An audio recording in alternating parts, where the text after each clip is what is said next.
Hello and welcome to the box room. I have noticed, and I've been trying, excuse me, I'm just trying to shuffle this down a bit.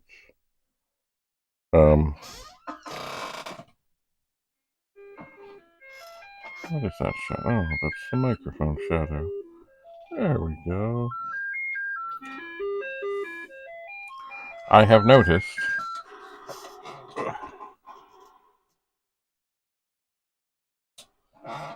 a trend, as many people out there may have noticed, and that is I start working in an area, and then, wait a second here, just a second. I think if I touch that, that will look better. There we go. I start working in an area, and it goes well, and then things build up, and the area becomes unworkable, and I move somewhere else, and the mess remains. Well, I have to put a stop to that. But I've been bringing a bunch of stuff up, and I'm like, the stuff I don't want to just box and never find again. Anyway, this area needs to get cleaned, and basically between each, maybe almost like the dentist's office at the doctor's office, they pull the paper off the table, they sanitize, they do whatever, and then they start again. Anyway, I'm not there yet, but there are certain things I cannot lose. For example, this is the thing that measures the 5 volts on the power supply, made by Rudy of Rudy's Retro Intel. I can't lose that. That's going in. I've got a bucket here. Here is my Torx 10 bit in a screwdriver. Can't lose that. Gotta go in there. Gotta. These things here, I'm gonna put in my pocket. These are the things I've been meaning to clean. They are the coins or pendant things that got holes in them from the Eaton's Auto Club. See if I can find a good. I gotta clean them, but I haven't cleaned them. Well, I don't think that's the bestest one. Over there, the Eaton's Auto Club. Anyway, I keep saying, oh yeah, I gotta clean those. Gotta take. Anyway, haven't done it. I'm gonna put them in this bucket. Now, here, by the way, I have mentioned hats are an important part of what I do because I don't typically wear hats, and I often end up filling them with things. Now, somewhere here, buried here, under the keyboard from this 128, no, 164, and the top of this 64, I have my Santa hat, and I have put on it a couple of buttons. I have. And I should put more on. I should. So I will prepare this hat for the World of Commodore, for example. I will open up my little basket here, not basket, bag, and I will pull out another button that says TPUG, the Toronto Pet Users Group, which is putting on the World of Commodore, December 2nd and December 3rd. Details to follow. So I have the I Love My Commodore Computer button on here. Now I think I should put another TPUG button on here. See if it's sort of straight.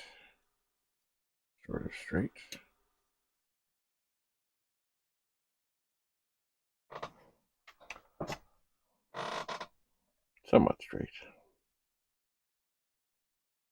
Well, kind of overlapping a little bit. Let's see, these buttons, they've been in a box downstairs for who knows how long. I don't want to lose them. I do not. See, more I love my Commodore computer buttons. Yeah.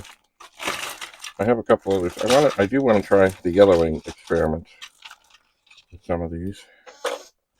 Because some of these buttons are sort of de-yellowing as one leaves them out in the sun. Like here we have World of Commodore buttons from the 25th anniversary, of which I have several, but they're all, well, that one's pretty okay. They're all some yellowed. Now, I do not want the coloring to be ruined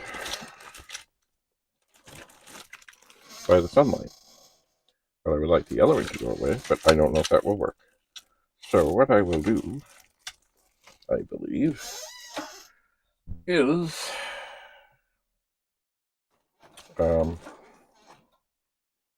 will seal up this bag for a moment. I will take my Santa hat. Da-da-da-da. I will take one of these buttons, and they all look much the same in terms of yellowing, and I will put it on this hat.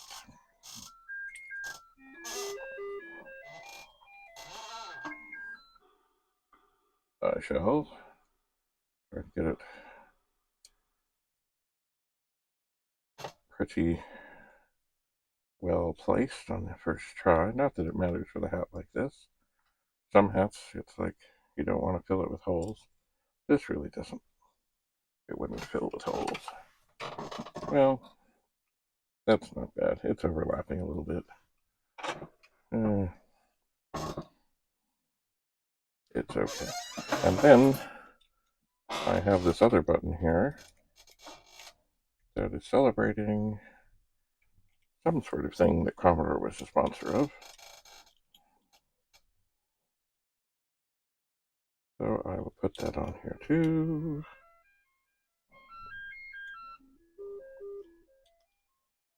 There we go. We're getting there. And there's this other one. It says Commodore #1 in the world of microcomputers. With the chicken lips and the one in them. Well, I will put that onto this fine hat.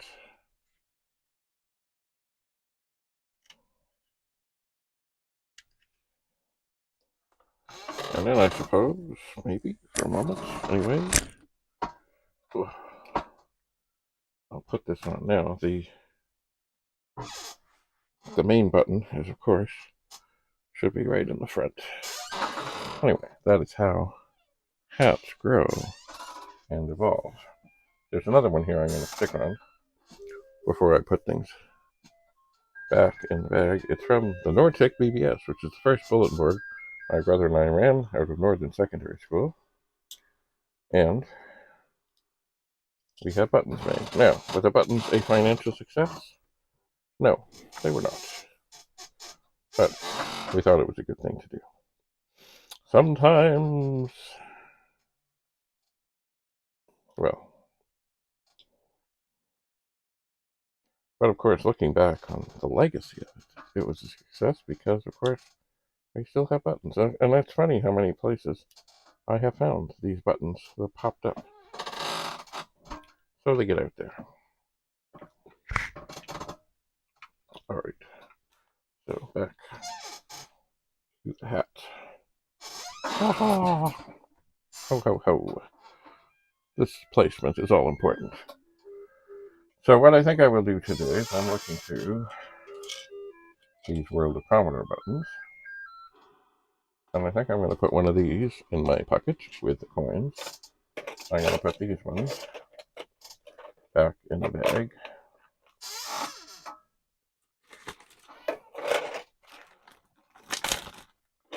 And this one, as a test one, I will take and put where it will be exposed to sunlight. And we'll see if some of the yellowing goes away. But I don't want to lose those buttons. I do not.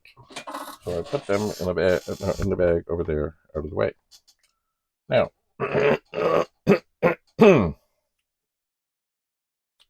this table is a disaster.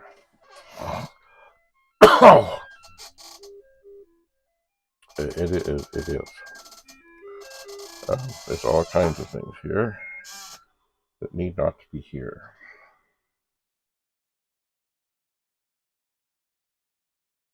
Lots of them. So, what I have to try and...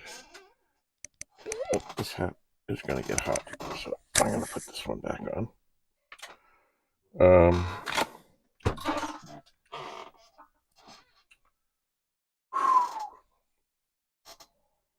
Alright, now here is a valuable thing, a SID chip. It is a SID chip, and it is working. I cannot use that. So, this machine here, which I am testing,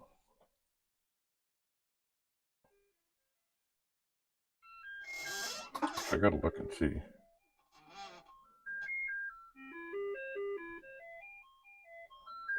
Alright. Right now, in this machine, I'm going to turn this off. This machine has the SID chip from the other machine that's up here.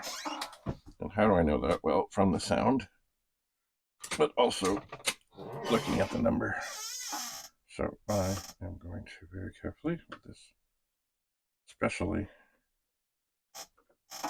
created chip puller, otherwise known as a flathead screwdriver. Usually I use one much smaller than this.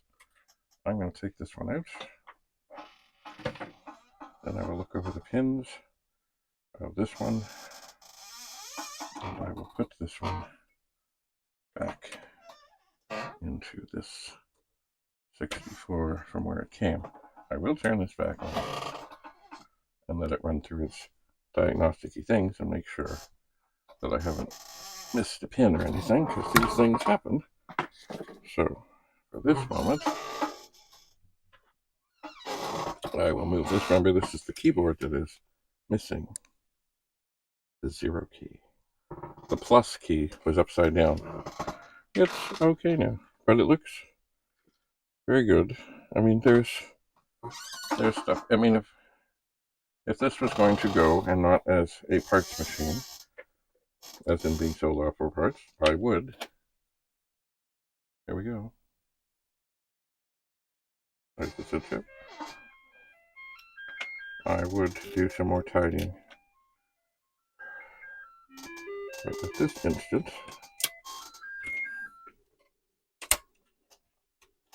I'm putting the SID chip back in here, and that is not all. Okay, so that is working. I brought up with me some little bags. I've had these little bags around for a while. I have. Now here is a power thing. This could be an adventure.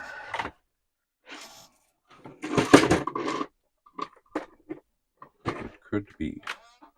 And what is this for? You know what I think it's for.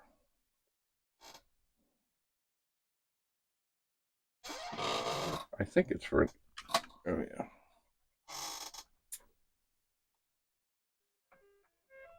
I think this is for an 8010 modem. It does not say, but I believe it is. That is another thing I do not want to lose, because I have some of them, and I know not as many power supplies as I should. This is a cartridge that says for use with GEOS 64 only. Knowing of my love of GEOS, it is tempting to, not really care where this goes. But it may be something interesting at some point to look at. And I do have some cartridges over here, so I will set it there. And here is a power supply for a 1541-2 or 1571-2 that never existed, or 1581. Now, is it plugged in? That is the question. Because this power bar here now that should be sitting on the desk is now hanging off. But no, it is not. It is stuck on the microphone. So, cables everywhere. And this does work. Now, have I been good at keeping up on notes on things? No, not really. But I will be. So, I can tuck that aside here and get it out of the way. That was easy. And look, here's a modem, 1200 baud, 1670. Have I tested it? No. I will put it very delicately in the things to be tested. Here is my favorite thing. One of them. This is a charger. And I've been using it recently to charge my microphones. And it's quite magical. You push the button, it charges. When it determines that it thinks the things are full, it stops charging. Beautiful. Beautiful. Alright, now here is another charger thing. And it is for an iPhone. And I think before I had it plugged in and it would work on one phone, but not on another. Anyway, it does not need to be here. I'm going to put it over here and disperse it throughout the land. Here's a little wee screwdriver. I will put it in the bin where it should be. Here's a little screwdriver. Phillips. I will put it in the bin. A Sharpie. Always useful.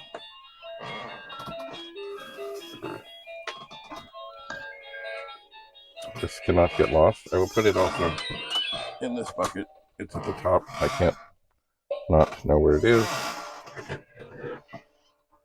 And scissors. Always handy for something.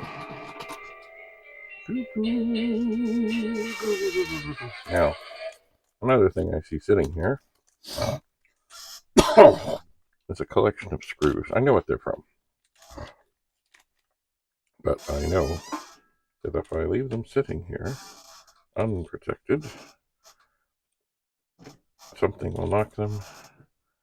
I will lose a screw, and that would be upsetting.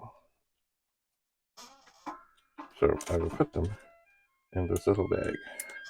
And actually, they are from this 64, if I remember rightly. So this 64, which is, it's in a new case, but it's not the newest board, is a 250466. And according to the diagnostics, it's just dandy. This is, I believe, the one, it is kind of yellowed, that I took the top of it and put it outside in the sun. And I think it is coming along. So we'll put this screwdriver into this Star Wars bucket.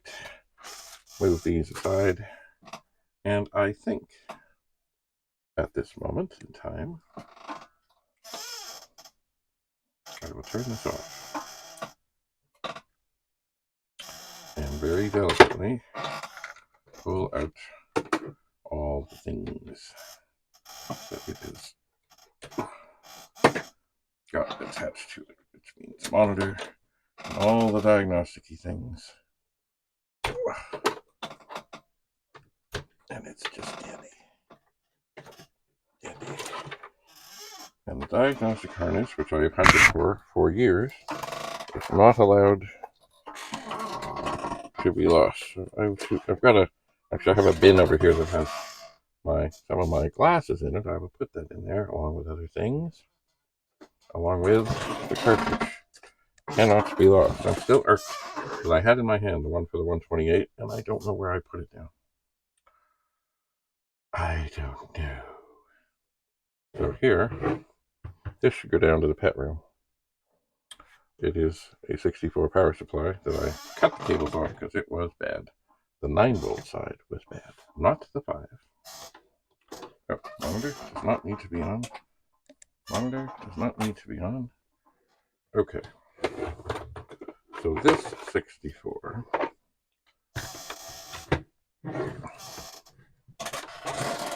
and I do believe, no, I don't think this one. I'm trying to think of how many screws there are. I think these are the screws from this 64 here. And as there is really no reason that I should not, now that I put them in a bag, put them back into this 64. But I will, of course, need my Torx screwdriver. There were a couple of screws still holding the board in place, which is why it stayed in place. So when putting the screws in, don't reef them down. Just nice and snug. Nice and snug.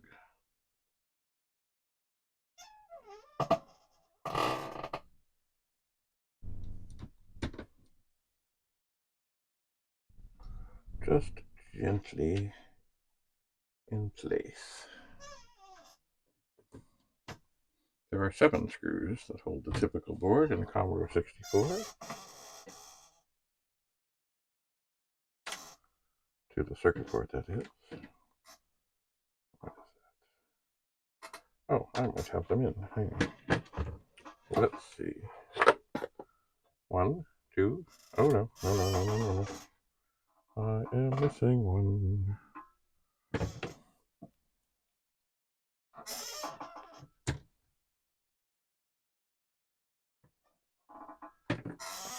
And that looks like a good thing, I think, because I think there are 2 for the keyboard, 3 for the case.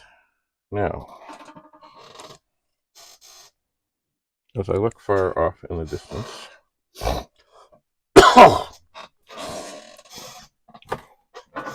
I see, oh, well, I'm pretty, oh dear, no, falling down. I see what I believe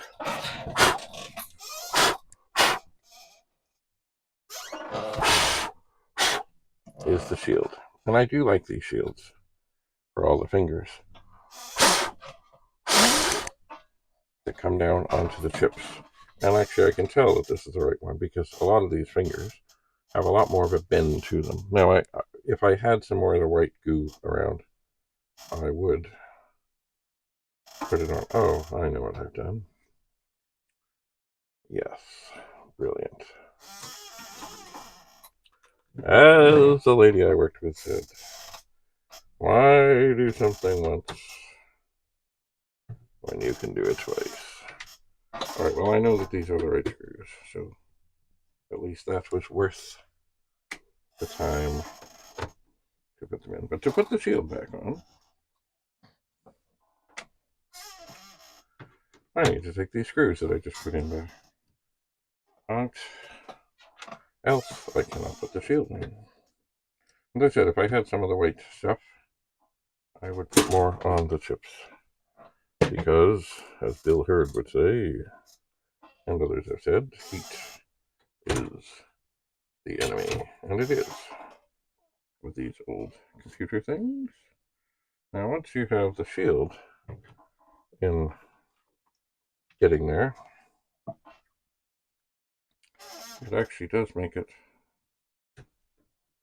in some ways, a little more challenging to get the screws in.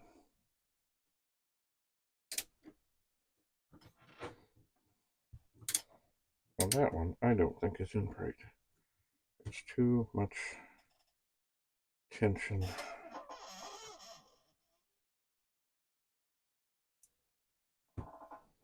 So I'll take it out. We'll have a look.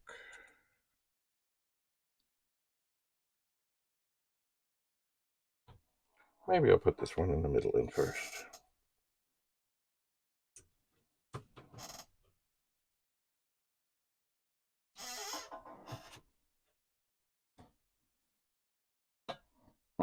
that other one really doesn't look like it wants to line up properly. That is annoying. So, let's see if turning this around does anything to help me get these. Oh dear.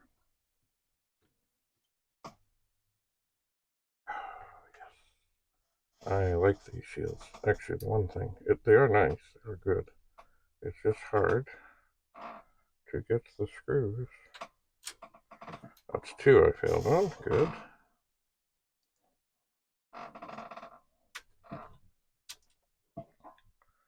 That's 3 I failed on, that's brilliant. And I think I'm going to try now. It is such a tight fit in here. That's 4 I failed on, beautiful. Alright, now, I'll try to get the 4 screws out. There should be 4.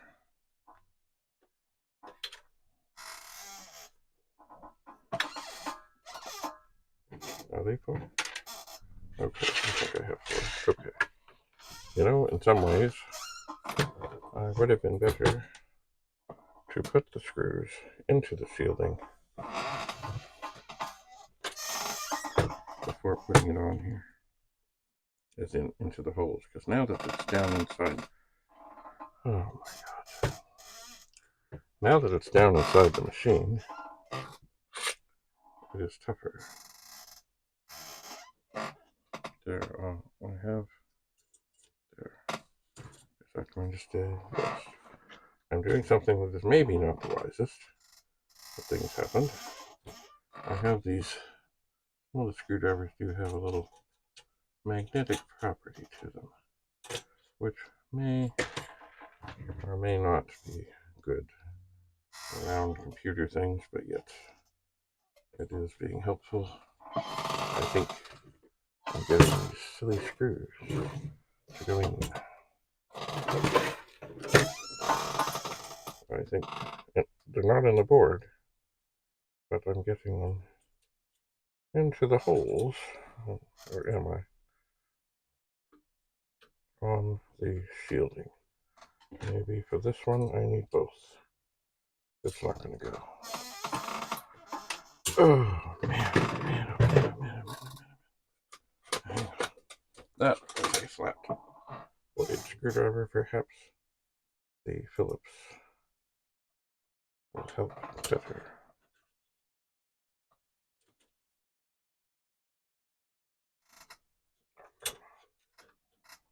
Okay. I believe now we have all the screws onto the shield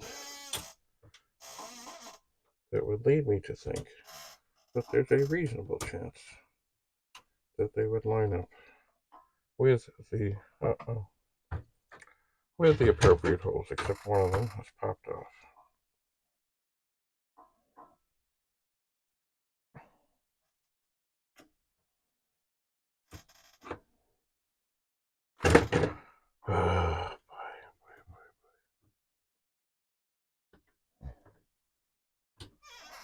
Okay, those are in. The shielding is coming to place. One more screw to put in this corner. It really didn't. You know what? It's really not lining up.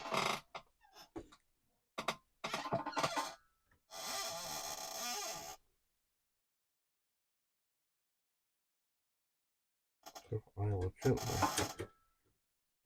Oh, okay. No. It went in. So the shielding is on the chips.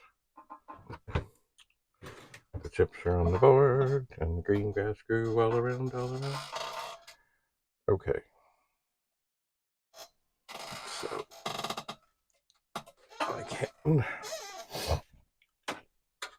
see this. Actually, funny. This keyboard might make a good candidate to steal a key off of for the other keyboard that's missing. A 0. The keys on this one It's funny how, I guess depending on the composition of the plastic, some of them yellow, some of them don't. Now this only fits on one way. There we go. It's on. Is it on? No, it's not on. I missed. But it only fits on. I don't know if this is because it's early in the morning.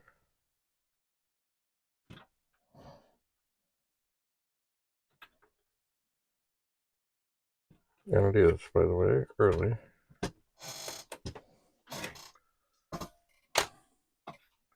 Early in the morning.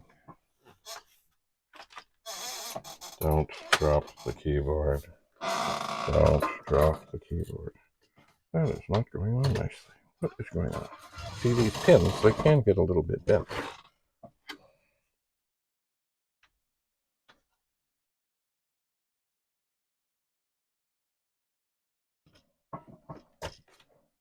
Okay.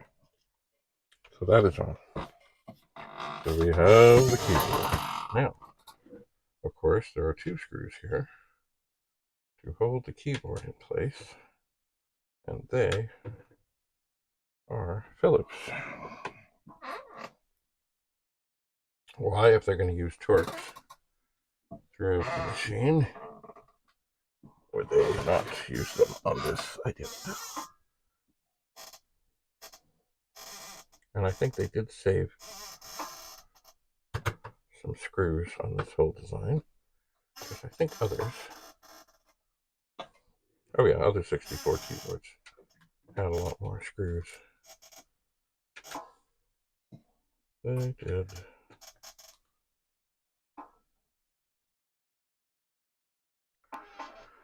They did indeed.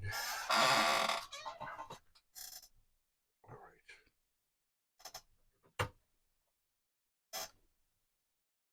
Now, the top of this machine, as I said, is outside. Right now, it will be in the dark, but eventually, it will be in the sun. And it has been there. So now these screws that I had in a bag, I will put them, because without the top of the case, I cannot put these in, but I do not want to lose them. So I'll put them in this bag, and perhaps I will. Well, there may be room, possibly, if there's no air in the bag, of which there is, to roll this bag up gently, and then close it again, and tuck it under the lip of the keyboard, leaving it apparent that it is there. So the screwdriver comes back, and this should be just dandy. So now how do we make sure that it's still dandy? Well, we grab the video cable, and I think it's possibly power supply cable that was in here. I'm going to turn this on now, because there's no LED right now. So turn on the monitor, turn on the machine, and up it comes. Now it's funny, this here, I think I should make some adjustments.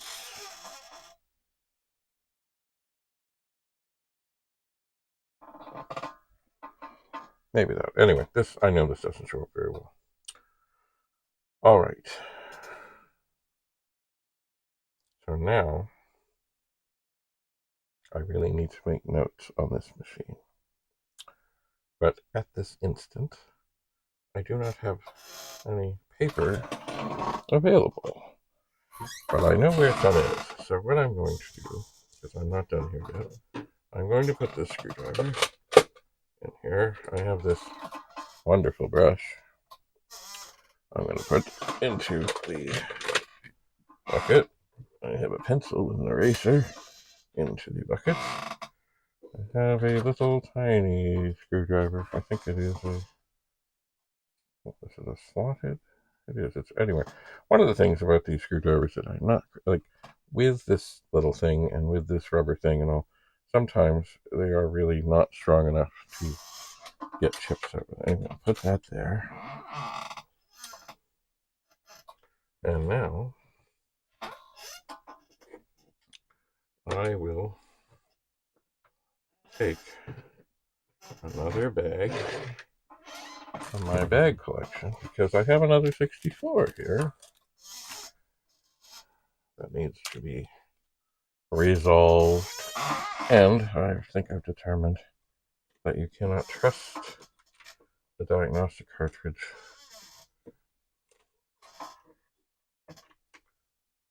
to accurately diagnose one of these super PLA machines.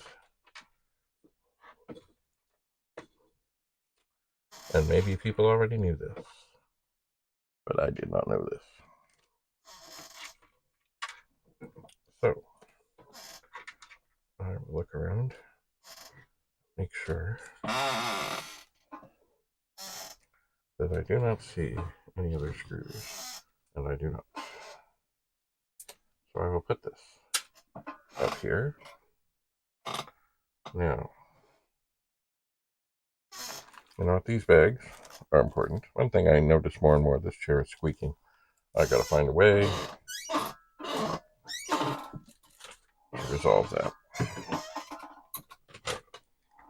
Alright, so things are back in here. The 64 is on. There are no more screws. So this tiny little area of the table is looking better. But we are far from there yet. So what am I going to do? Well, I need to document this. So I'm going to search out the paper, and it's as I remember, it's blue, and it's kind of one of those post-it things that I can stick on. But I usually end up putting tape on as well, which of course is not necessarily good because if the tape stays there too long, it can make funny things happen to the case. But this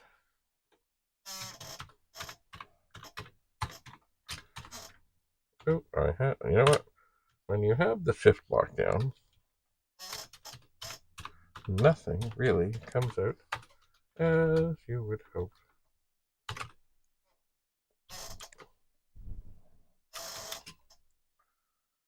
So we'll write a quick program. World of Commodore space quote semicolon colon go to 10 run. Woohoo! Yes, indeed. The World of Commodore is coming. December 2nd and 3rd. Details to follow. Anyway, I think at this moment, That was easy. I will rejoice at this tiny little success on this table, and I will find things to make notes on this, so I know what's what, because this is a fine working 64. It may be in an ugly case, but and with some yellow keys and other things, but look, in the grand scheme of things, I like to keep machines all together for the historical whatever, but you know, we'll see. So, I will now deal with the things that I took aside that I don't want to lose. I will find the paper, I will document this machine, and perhaps actually just before, maybe in the next video, I'll just give it one last test on a disk drive to make sure it seems happy. And then we'll carry on getting this stuff off the table. Why? So I can do more stuff. Which is important. Because I got to carry on. And you know, here I have a bunch of, I was looking at things that are, interesting, these patches and things. Who knows, maybe I should do a jacket or something. Anyway, but I have see, pins and buttons. I have lots of them. Lots of them. I think I've actually made it difficult to get to the box where these were. I'm not sure. Excuse me, 1 second, but they don't need to be right there. I am moving the keyboard, which is not going well. I will move the keyboard. I will move. Oh no. The LED is stuck. The wire. Oh. The torture, the torment. There's the Santa hat. There's some T-plug buttons. And then there's a whole, there's a whole box of discs of, I don't know the origins anyway. So those crests and patches and things are back in their box. I've got more to look at in there. There's my ever-growing hat. There'll be more. Anyway, I'm going to deal with the things that I have said that I will deal with. And then I will come back and continue to clean up these things, including these books and manuals and magazines and discs and the Doritos disk drives. If you don't know the story, stay tuned. And that, ugh, I like this thing, but sometimes it pesters me. That is it for now. See you soon.